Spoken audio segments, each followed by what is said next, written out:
Comment allons-nous construire les ouvrages de demain? Je suis Paul Keva, étudiant en deuxième année de doctorat. Je réalise ma thèse au CEA Paris-Saclay et plus précisément au laboratoire de mécanique pour la simulation des structures. En parlant de structure, le béton armé est un matériau incontournable pour le génie civil en raison de sa résistance. Ses bonnes propriétés, il les doit au ferraillage, qui sont des barres d'acier insérées dans la structure. Leur quantité et leur disposition sont à définir en amont de la phase chantier afin d'obtenir une solution économique et facile à mettre en œuvre. De plus, le béton armé est un matériau qui contribue à 30% des émissions de CO2 d'un projet. Il est donc primordial de tenir compte de l'empreinte carbone dès la conception. Face à ces enjeux économiques et environnementaux, le CEA souhaite développer une méthode d'optimisation du ferraillage basée sur des outils de simulation et de traitement de données. Mais d'ailleurs, qu'est-ce que l'optimisation? Imaginez que vous devez ranger votre bureau en désordre. Votre but est de trouver la meilleure disposition de chaque élément pour maximiser l'espace et la fonctionnalité de la pièce. Dans notre cas, l'optimisation cherche à disposer le ferraillage de la meilleure façon possible afin de réduire la matière, les coûts et l'empreinte carbone. Dans mon cas, le dimensionnement des structures en béton armé est considéré comme un problème d'optimisation. Mon travail consiste alors à déterminer les conceptions faisant les meilleurs compromis entre coût d'installation, bilan carbone et performance structurelle, le tout en assurant le respect des normes de conception. Ma méthodologie repose sur 3 étapes: la formulation, la résolution et la validation. Pour la première étape, intéressons-nous à un élément en béton armé en observant une coupe transversale. On y distingue le béton, les armatures de traction, de compression et des forts tranchants.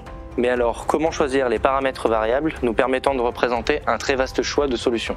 Pour une poutre, la largeur et la hauteur varient. Du côté des armatures en traction, elles sont disposées selon une grille aux dimensions fixées. Chaque barre d'acier peut adopter différents diamètres standards. La position exacte de chaque barre est ensuite déterminée en fonction de leur emplacement dans la grille, de leur diamètre et des distances minimales conformément aux règles de conception. Grâce à cette formulation, on est en capacité de générer des placements d'acier conformes aux normes. Il faut maintenant identifier quelles sont les configurations faisant les meilleurs compromis entre coût, bilan carbone et performance structurelle. Pour résoudre ce problème d'optimisation, je travaille sur un algorithme génétique. Vous allez voir que son fonctionnement est inspiré de l'évolution des espèces. Tout commence avec une population initiale de solutions générées aléatoirement.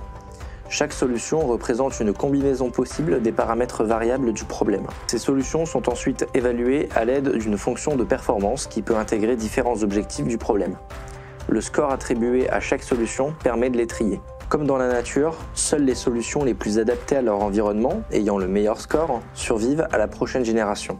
C'est la phase de sélection. Vient alors la duplication, durant laquelle de nouvelles solutions sont créées par croisement entre solutions parents, et par mutation, en introduisant des modifications aléatoires pour explorer des configurations inattendues. En répétant le processus, les solutions les plus faibles disparaissent pour laisser place aux plus fortes. On obtient ainsi des solutions plus proches de l'optimal. Pour notre problème, les opérateurs classiques de croisement et de mutation ne sont pas suffisants. J'ai donc mis en place un ensemble d'opérateurs spécifiques, mieux adaptés à la formulation, permettant une exploration plus efficace. Afin de valider la méthodologie, j'ai exécuté l'algorithme sur 2 problèmes d'optimisation d'une poutre en flexion. Optimisation du coût et du bilan carbone et optimisation du coût et de l'ouverture de fissure. Pour les 2 problèmes d'optimisation, il y a au total 4000 milliards de solutions possibles. Les résultats de l'algorithme pour différents coûts de calcul sont comparés avec les optimums réels obtenus par une recherche exhaustive. En termes de solutions obtenues pour le problème coût-bilan carbone, à partir de 20 000 évaluations, l'algorithme converge vers les 2 solutions optimales exactes. L'une minimise le coût tandis que l'autre le bilan carbone.